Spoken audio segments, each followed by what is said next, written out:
సరే, ఈ మధ్య నేను కంచి వెళ్ళాను. అక్కడ అమ్మవారికి కొన్ని పూజలు అవి జరుగుతున్నాయి, దాని కవరేజ్ కోసం వెళ్ళాం. ఎక్కడెక్కడి నుంచో కొన్ని వందలాది మంది పురోహితులు వచ్చారు, అందరూ యంగ్స్టర్స్. నేను అన్నాను సరదాగా, ఏమండి మీకు పెళ్ళి అయిందా అని అడిగాను. మమ్మల్ని ఎవరు చేసుకుంటున్నారండి, పురోహితులను ఎవరు చేసుకోవడానికి అమ్మాయిలు ముందు రావట్లేదు, దీని మీద మనం ఒక టాక్ చేయాలండి అన్నారు. They are from Guntur actually. తప్పకుండానండి, నేను ముందైతే ఈ ఇంటర్వ్యూ చేస్తాను, అప్పుడు అడుగుతాను స్వామిని, అడిగిన తర్వాత అప్పుడు మీ దగ్గరికి వస్తాను తప్పకుండా అని. నిజానికి అమ్మాయిలు పురోహితుల్ని పెళ్లి చేసుకోవడానికి అంటే ఈ మడి ఆచారాలకి ఆచార వ్యవహారాలకి భయపడిపోతున్నారా, లేకపోతే ఈ లైఫ్ వద్దనుకుంటున్నారా, మోడర్న్గానే ఉండాలనుకుంటున్నారా? మీరు ఎలాంటి యూత్ని చూస్తున్నారు సార్? యాక్చువల్లీ నిజంగా ఇబ్బంది అవుతుందంటారా? ఇది దిల్ సే విత్ అంజలి, దిల్ సే విత్ రంగరాజు. చాలా నిజంగానమ్మా, యు ఆర్ టచ్ ది.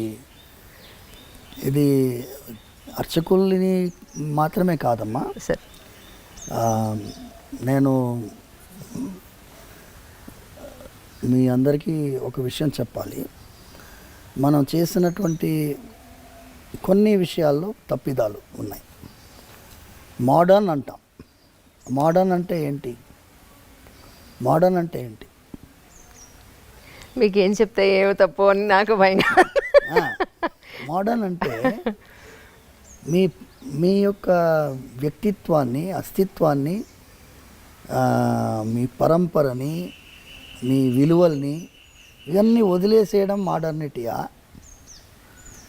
దీనికి ఏం విలువలు లేవా? మన దేశం ఏంటి అమ్మా? త్యాగానికి ప్రతిరూపమైన దేశం. శ్రీరాముని మన ఆదర్శంగా ఎందుకు భావిస్తాం? త్యాగం చేశారు కాబట్టి. శ్రీరాముడు ఏం తక్కువ కాదు, ఆయన కంటే ఎక్కువ భరతుడు. భరతుడు శ్రీరాముడు 14 సంవత్సరాలు అరణ్యవాసం ఉండాలి. అవును సార్. వాళ్ళ తండ్రి ఆజ్ఞ. కానీ భరతుడికి కాదు కదా. కానీ భరతుడు రాజ్యం వెళ్ళాడా? వెళ్ళలేదు. భరతుడు ఏం చేశాడు? భరతుడు 14 సంవత్సరాలు శ్రీరాముడు ఎలా నారా వస్త్రాలు ధరించారో, ఎలా జటాజూటుడుగా ఉండినాడో, ఆయన నందిగ్రామంలో ఉన్నాడు. సింహాసనం కూడా ఎక్కలేదు.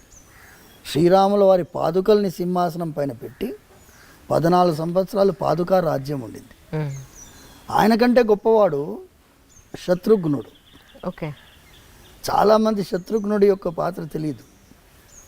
లక్ష్మణుడికి సొంత తమ్ముడు శత్రుఘ్నుడు.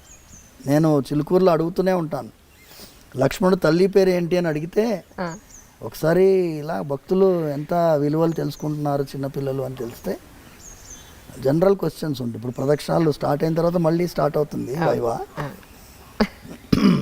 ఒక పిల్లవాడిని అడిగితే వాడు అనుష్క అని చెప్పాడు. అంటే లక్ష్మణుడు తల్లి పేరు తెలియనటువంటి సమాజం మనం తయారు చేస్తాం. అవును. శ్రీరాముడితో లక్ష్మణుడు వెళ్ళాడు, భరతుడితో శత్రుఘ్నుడు ఉన్నాడు. ఇద్దరికి తల్లి సుమిత్రాదేవి. శత్రుఘ్నుడు ఏం చేశాడు? శ్రీరాముడికి సేవ చేసేటటువంటి భరతుడికి సేవ చేశాడు.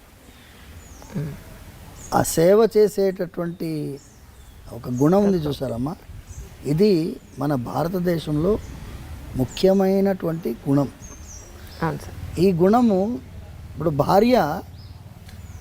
భార్యని సేవకురాలని కాకుండా శత్రుఘ్నుడి పాత్రలో గుర్తిస్తున్నాం మనం. ఇప్పుడు ఫెమినిజం వాళ్ళందరూ ఏమిటో, మేము సేవకులం కాదు, మేము ఈక్వల్ కదా. మీరు ధర్మశాస్త్రంలో ఉండే విలువలు చూడండి, ఆడవాళ్ళకి ఎంత విలువ ఇస్తుంది. ఒకటే ఒక చిన్న ఫార్ములా మీకు ఇచ్చి, ఈ టాపిక్ ఏంటి అంటే, సేవాభావంతో ఆడవాళ్ళు వ్యవహరిస్తుండేవాళ్ళు ఇంకా కూడా ఉన్నారమ్మా. వేద విద్యార్థిని పెళ్లి చేసుకోవాలనే అమ్మాయిలు ఉన్నారు. పర్సంటేజ్ తగ్గింది. మీరు చెప్పినట్టుగా this drastic reduction in the percentage.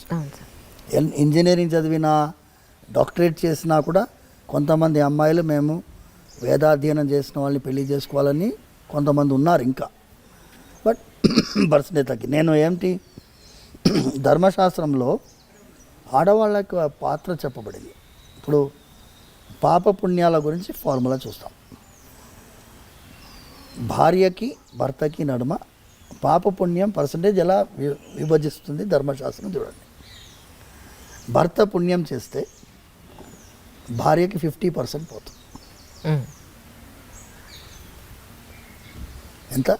50%. భర్త పుణ్యం చేస్తే భార్యకి 50% పోతుంది. భార్య పుణ్యం చేస్తే భర్తకి 0% వస్తుంది. ఓహో, ఏం ట్రాన్స్ఫర్ అవ్వదా అయితే ఎక్కడ? ఓకే. భార్య పాపం చేస్తే భర్తకి 50% వస్తుంది. ఓహో, పుణ్యంలోనే రాదు, పాపంలో వస్తుంది అనమాట. ఓకే. పాపంలో 50% వస్తుంది భర్తకి. అయితే భర్త పాపం చేస్తే భార్యకి 0%. ఓకే. సో ఇక్కడ అమ్మాయిలకి చాలా ఇంకా ప్రయారిటీ, విశేషమైన- చాలా ప్రయారిటీ ఉంది సమాజంలో. అందుకోసం ఆడవాళ్ళు భార్య ఆజ్ఞ లేనిదే నువ్వు ఏ ధర్మకార్యం చేయడానికి లేదు. ఇప్పుడు యత్కించిత్ యథోక్తమపి దక్షిణామపి స్వీకృత్య అని అవును. చెప్తుంది. మేము చేతిలో తాంబూలంలో దక్షిణ పెట్టుకుంటాం. ఉమ్. భార్య దాని మీద ప్రోక్షించాలి. అవును, అవును. ప్రోక్షించిన తర్వాతనే అది ఆయనకి, అంటే వాళ్ళకి అధికారం అంత ఉందమ్మా. ఇది చెప్పేటటువంటి వాళ్ళు లేరు. మోడర్నిటీ అనే కాన్సెప్ట్లో పోయి వదిలేసుకుంటున్నాం. మీకేంటి హార్లీ డేవిడ్సన్ బైక్లో పోయే మొగుడు కావాలనా? నేను అడుగుతాను, అదే సార్. హార్లీ డేవిడ్సన్ బైక్లో పోయే మొగుడు కావాలా? ఏ దుర్గుణాలు లేకుండా ఒక విలువ గల జీవితం జీవించే మొగుడు కావాలా?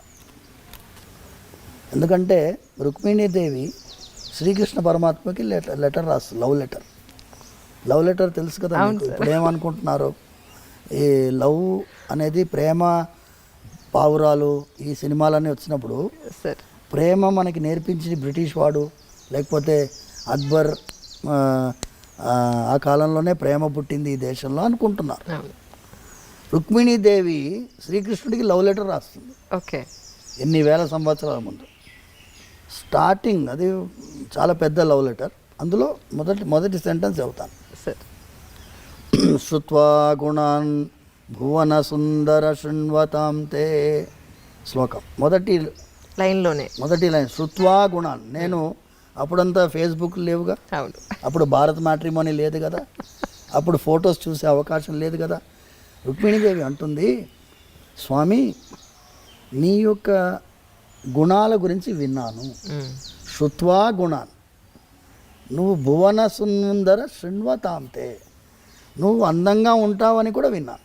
Okay. So she is giving top priority the character. అవును. ఇక్కడ నేను వివాహాని కోసము చాలాసార్లు కొంతమంది జిజ్ఞాసతో వస్తారు. స్వామి మా అమ్మాయి వాళ్ళని రిజెక్ట్ చేస్తుంది, వీళ్ళని రిజెక్ట్ చేస్తుంది అంటే నేను అమ్మాయిని పిలుస్తాను. నేను అంటానమ్మా, వాడు పొట్టిగా ఉన్నాడు, కొంచెం కలర్ తక్కువ ఉన్నాడు, లేకపోతే బట్టతల వచ్చిందను. బట్టతల అనేది సహజం అయిపోయింది. అవును, అవును. 26 ఇయర్స్కే బట్టతల వస్తుంది. ఈ కారణాల వల్ల నువ్వు రిజెక్ట్ చేస్తున్నావు. కానీ ఒక్కసారి టెంపరీ ఐటమ్స్ మీద నువ్వు కాన్సన్ట్రేట్ చేస్తున్నావు. పర్మనెంట్ ఐటమ్ వాడి క్యారెక్టర్. కరెక్ట్. ఆ క్యారెక్టర్ చూసే క్వాలిటీ నీలో ఉండదు. క్యారెక్టర్ చూసే క్వాలిటీ మీ తల్లిదండ్రుల్లో, వాళ్ళ బంధువుల్లో ఉంటుంది. ముందంతా ఏం చేసేవాళ్ళమ్మా, పిల్లనిచ్చడానికి ఇవ్వడానికి ముందు బంధువులు వెళ్ళేవాళ్ళు వాళ్ళ ఇంటికి. అవును. అర్లీ మార్నింగ్ వెళ్ళేవారు, 6 o'clock 6:30కి వెళ్ళేవారు. ఓకే. వెళ్ళేస్తే ఏమండి ఇలాగే వచ్చాం, ఇటు పోతున్నాం వచ్చాం అంటారు. పిల్లవాడు వస్తాడు, ఇప్పుడు తాగుపోతున్నాడు, హ్యాంగ్ ఓవర్లో వస్తాడుగా, తెలిసిపోతుంది. నిజం. మంచి చెడు తెలుసుకోవాలంటే అందుకే వెళ్ళాలంటారు, ఇంటికి వెళ్ళి చూడాలంటారు. చూసి గుణం చూసి అమ్మాయిని ఇచ్చేటటువంటి వాళ్ళు అంత జాగ్రత్త పడుతున్నప్పుడు ఇప్పుడు ఏమైపోయింది, ఎప్పుడైతే ఈ ఆన్లైన్లో వెబ్సైట్లు వచ్చాయో మనకి అవకాశం లేకుండా పోయింది. మీరు చాలాసార్లు నేను మీ ఇంటర్వ్యూస్లో కూడా చూశాను, భార్యాభర్తల నడుమ ఒక విధమైన ఆర్గ్యుమెంట్స్ని హ్యాండిల్ చేసే కెపాసిటీ కూడా పోయింది. అవును. చాలా సున్నితమైన అంశం.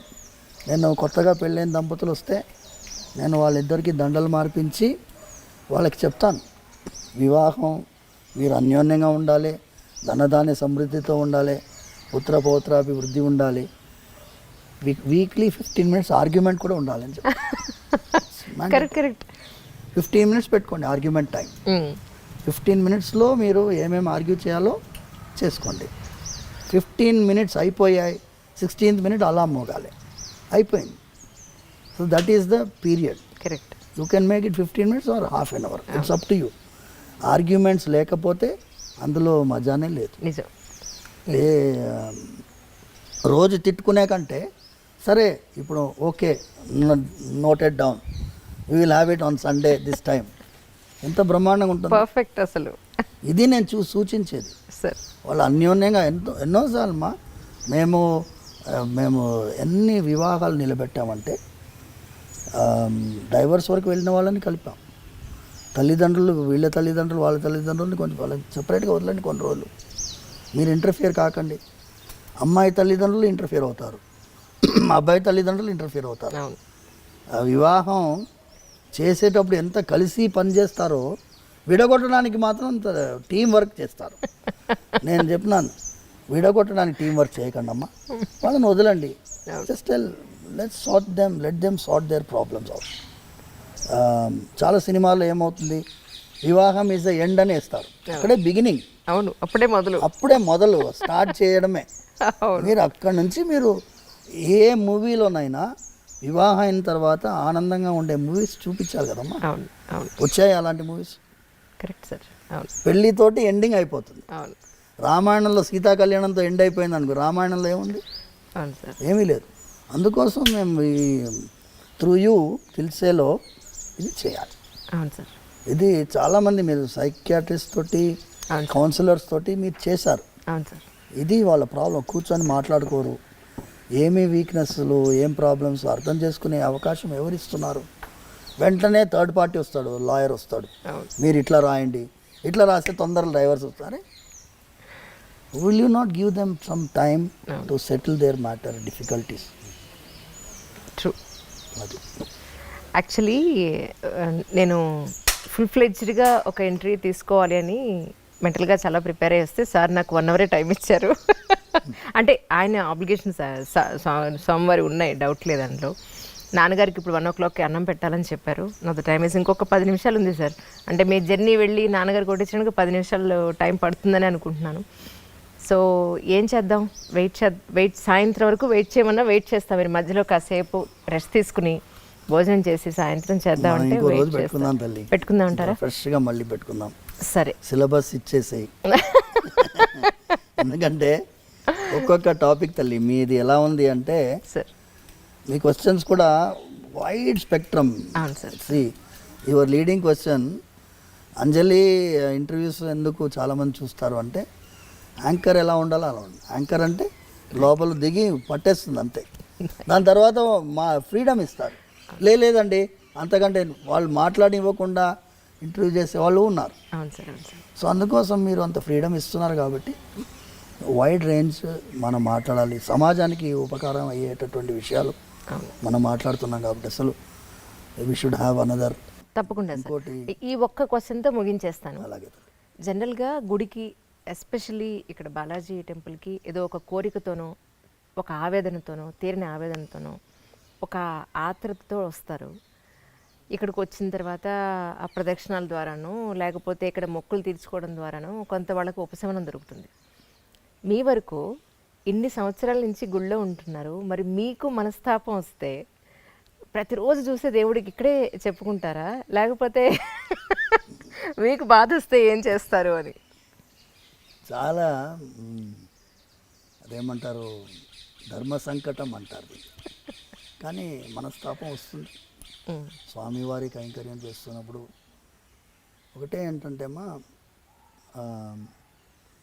దాన్ని ఎదుర్కొనే ధైర్యం కూడా ఆయన ఇస్తున్నారు. ఏదన్నా పరిస్థితి వచ్చినా, పరిస్థితి సమాజంలో సహజంగా వస్తుంది. ఒక చిన్న ఎగ్జాంపుల్ మీకు ఇస్తాము. ఇబ్బంది, తెల్లవారుజామున మేము ముందు ఒక 5-6 సంవత్సరాలకు ముందు 5 అంబర్పేటలో మా ఇల్లు భార్య పిల్లలు అక్కడ ఉంటున్నారు. అక్కడి నుంచి ఎర్లీ మార్నింగ్ 4:30కి బయలుదేరి వస్తున్నాం. 7-8 years బ్యాక్ ఎగ్జాక్ట్లీ. తెల్లవారుజామున వస్తుంటే ఇక్కడ నుంచి మృగవనికి ఇంకా ముందు పోలీస్ అకాడమీ నుంచి రైట్ తీసుకోవాలి. అక్కడ వెహికల్లో స్మోక్ వచ్చేసి పొగలు వచ్చాయి.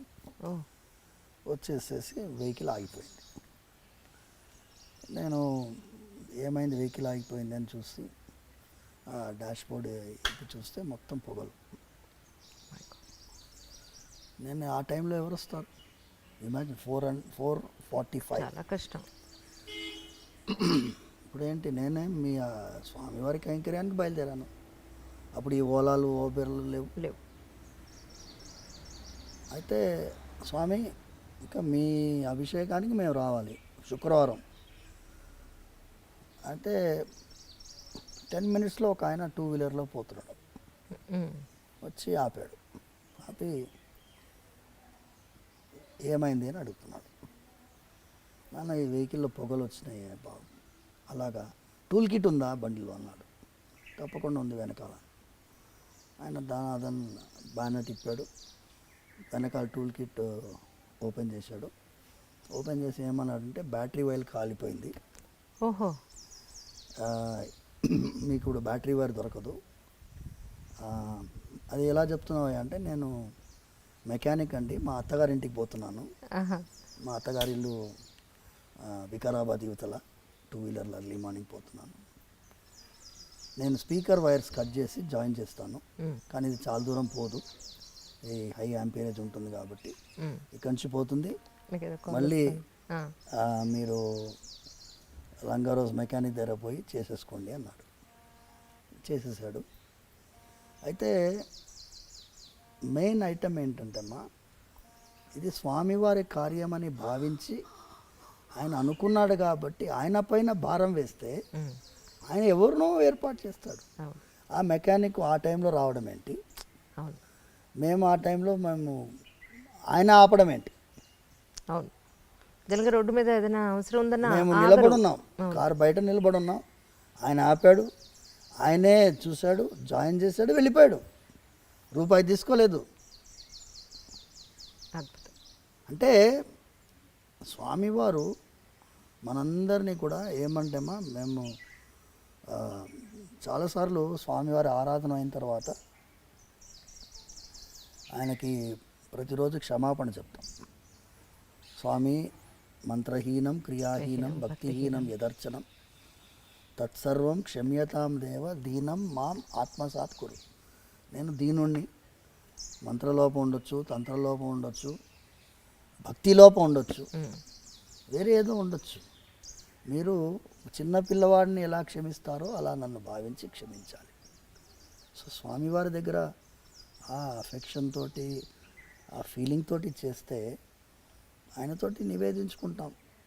మా మనసులో మాటలు ఆయనకు తెలియకుండా ఉంటాయమ్మా. ఏం చేస్తున్నామయ్యా ఇది అనే ఫీలింగ్ ఎప్పుడు రాలేదు నాకు. ఇప్పుడు 22 years అయిపోయింది స్వామివారి సేవలో ప్రత్యక్షంగా రావడం. ఇంతవరకు నాకు ఎప్పుడూ కూడా అయ్యో ఇది ఏం రా దౌర్భాగ్యమైన పరిస్థితి అనే ఫీలింగ్ అయితే రాలేదు. కానీ మీరు చెప్పినట్టుగా ఈ చిన్న చిన్న ఇబ్బందులు జరుగుతాయి, పెద్ద ఇబ్బందులు కూడా జరుగుతాయి. పెద్ద ఇబ్బందులు జరిగినప్పుడు మళ్ళీ ఆయన దగ్గరే వేడుకుంటాం. దీనికి మీరే సమాధానం వెతకాలి, మీరే సంతోషంగా మీరు. ఎందుకంటే మేము దేవాదాయ చట్టాన్ని ఎదిరించి పోరాడినటువంటి దేవాలయం చిలుకూరు బాలాజీ టెంపుల్. అవును, స్వామివారు ఇప్పుడు మీరు అడిగారు చూడండి, అర్చకులకి ఎందుకు అమ్మాయిలను ఇవ్వడం లేదు అంటే, ఒక త్రిశంకు స్వర్గంలో అర్చకుడి వ్యవస్థని తీసుకొచ్చినటువంటిది ఈ చట్టాలు. వాటికి అర్థం కాదు, చట్టసభలకు అర్థం కావు, న్యాయస్థానాలకు అర్థం కావు. So it is purely devotion and spirit of devotion. భక్తి అందరికీ అర్థం కాదు. వాళ్ళు ఏమనుకుంటారు, జీతం కోసం అర్చకుడు పనిచేయటం, జీతం కోసం చేయడమే లేదు.